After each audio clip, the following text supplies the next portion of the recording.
По принцип, приятели, знаете, че снимам от компютър, само първото ми видео от телефон, обаче просто днес няма как да снимам от компютър, невъзможно ми е. Да, знам, имам 136 милиона, не съм играл, не че не съм играл съм, просто не съм записвал, просто винаги съм играл с приятели и общо взето да. Сега, има Мундит. Ще проверим какво има в Сичопа. Има Watermelon.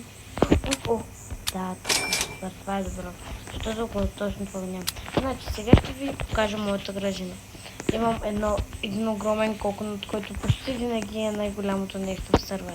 Имам 2 Sugar Apple, едно Ember Lily.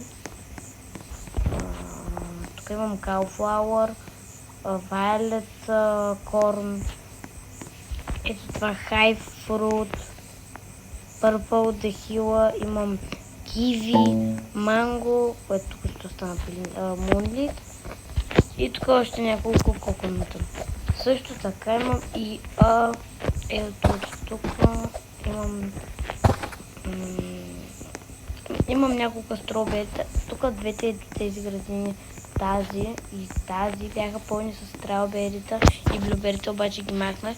Тези са готови, това по принцип не е за квестовете, обаче почти никога не ги пълнвам.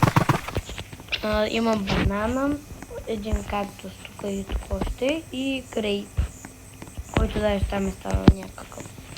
Сега ще се видим инвентаря, защото ми е пълен с страуберита. Ще отида да си го продам. И също да ви покажа само нещо на корн. Имам един Rainbow Corn, който е много як и винаги си го пази, никога не го продавам. Ето това ми е скина. В предния ми акаунт имах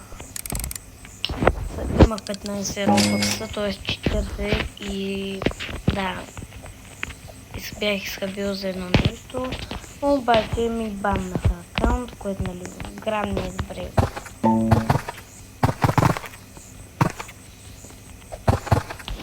И общо това ще е видеото за днес. Исках да ви покажа предимата, защото просто не можеш да правя, защото в момента 11 да през нощта. Но, какво да правя днес,